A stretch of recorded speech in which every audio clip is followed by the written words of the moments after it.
नमस्कार दोस्तों, मैं हूं doctor Satyarth Prakash, chief hair restoration surgeon, Radiance clinic. आज हम इंटरेस्टिंग टॉपिक पे ऊपर बात करेंगे और आपके लिए भी एक गुड न्यूज़ है। जैसे कि हर केस में हम लोग हेयर ट्रांसप्लांट नहीं करते हैं, कुछ और भी ट्रीटमेंट्स होते हैं जो मैं आपको आज विस्तार से बताना चाहूँगा, जिसमें आप हेयर फॉल के कंट्रोल के साथ साथ कुछ हेयर फॉलिकल्स रीजनरेट भी होते हैं अगर उसके रूट्स हों तो हम लोग जैसे ही जानते हैं कि हेयर फॉल काफ़ी कारणों से होता है। न्यूट्रिशनल डेफिशिएंसी होता है, जेनेटिक कारणों से होता है, हार्मोनल फ्लक्चुएशन से होता है, स्ट्रेस के कारणों से होता है। ऐसे कई और दूसरे कारण हैं जिसके चलते हेयर फॉल का प्रॉब्लम होता है।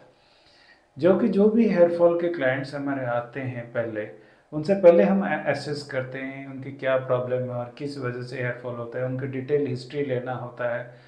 फिर हम लोग उनको ट्रीटमेंट सजेस्ट करते हैं। अगर वो इनिशियल स्टेजेस में हेयर लॉस में हो तो हम लोग क्या करते हैं, उनको पीआरपी सजेस्ट करते हैं। पीआरपी एक ट्रीटमेंट है जिसमें हम ब्लड सैंपल लेके प्रिपेयर करते हैं और उसी से एक प्लाज्मा रिच ग्रोथ फैक्टर हम लोग बालों के अंदर इंजेक्ट करते हैं, जो कि हेयर फॉल कंट्रोल करने के साथ साथ कुछ नरिशमेंट भी बालों को देता है और बाल भी ग्रो करते हैं। पीआरपी एक चीप ऑप्शंस है और मगर अच्छा है और इससे काफ़ी लोग भी बेनिफिटेड होते हैं। दूसरा जो ट्रीटमेंट है उसका नाम है जीएफसी। वो जीएफसी जो होता है उसको बोलते हैं ग्रोथ फैक्टर कॉन्सेंट्रेट। ये ग्रोथ फैक्टर कॉन्सेंट्रेट क्या होता है, ये पीआरपी का ज़्यादा स्ट्रॉन्गर वर्जन का ट्रीटमेंट है। इसमें क्या होता है, ये कलेक्शन वायल जो होता है इसमें कुछ ग्रोथ फैक्टर्स ऐड किए होते हैं जो कि ब्लड जाने के बाद ये एक्टिवेटेड हो जाते हैं और ये ज़्यादा फास्टर काम करता है और ज़्यादा अच्छे से काम करता है और ये ज़्यादा कॉन्सेंट्रेटेड फॉर्म सोल्यूशन है जो कि ब्लड सैंपल से बनता है।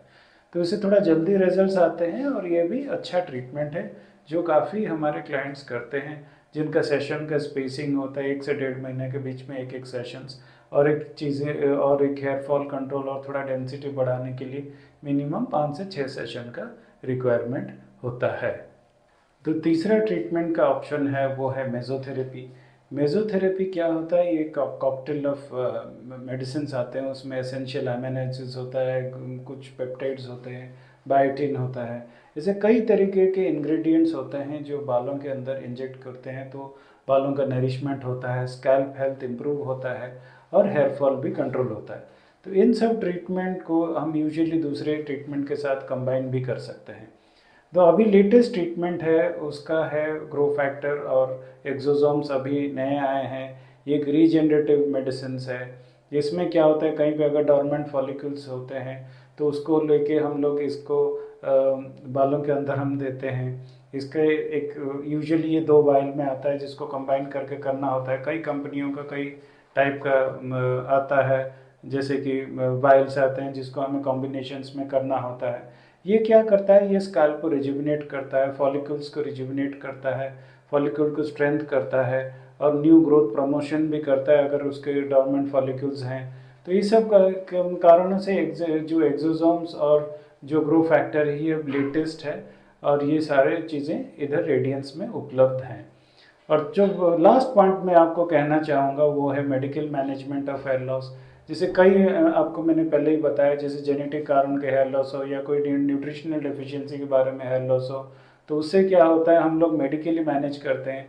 जैसे जेनेटिक कारण से फॉर एग्जांपल हम लोग फिनेस्टेराइड देते हैं, मिनॉक्सिडिल देते हैं, कई तरीके से विटामिन अमीनो एसिड्स देते हैं।